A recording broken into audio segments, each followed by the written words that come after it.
মানুষ হাজার বছর ধরে প্রশ্ন করে এসেছে, আমি কে, আমি কোথা থেকে এসেছি, আর আমার ভবিষ্যৎ কোথায়। সেই প্রশ্নগুলোর উত্তর খুঁজতে গিয়ে মানুষ তৈরি করেছে এক নতুন শক্তি, কৃত্রিম বুদ্ধিমত্তা বা এআই।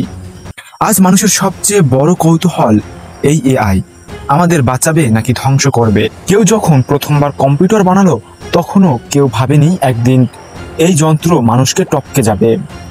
আজ মানুষ বিস্ময় তাকিয়ে থাকে যখন এআই ছবি আঁকে, গান লেখে, কবিতা বানায়, এমনকি মানুষের সঙ্গে আবেগ ভাগ করে নেয়। মানুষের কৌতূহল প্রতিদিন বাড়ছে। এআই কি সত্যি আমাদের মতো চিন্তা করতে শিখবে? পুরনো কম্পিউটার, আধুনিক রোবট, এআই দ্বারা তৈরি চিত্রকর্ম মানুষের চোখে বিস্ময়, কিন্তু কৌতূহলের সাথে সাথে জন্ম নিচ্ছে ভয়ও।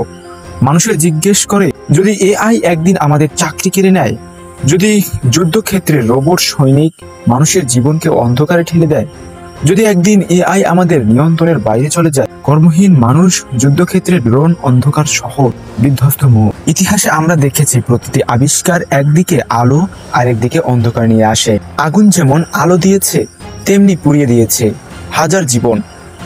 আজ এআই এর ক্ষেত্রেও তাই মানুষের কৌতূহল একদিন হয়তো মানব জাতির সবচেয়ে বড় সুখ এনে দেবে, আবার হয়তো এক অজানা ধ্বংসের ধারও খুলে দিতে পারে। আগুন আবিষ্কার, পারমাণবিক বোমা বিস্ফোরণ, একই সাথে হাসপাতালে এআই এর সাহায্যে অসহায় মানুষের চোখের জল।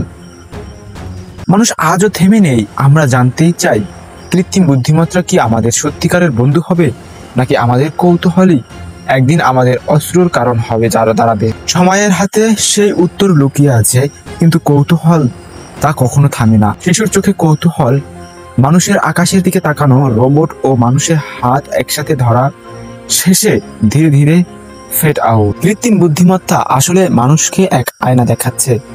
আমরা যা সেটাই ফিরে আসছে। আমাদের কাছে প্রশ্ন কেবল একটাই, আমরা কি প্রস্তুত?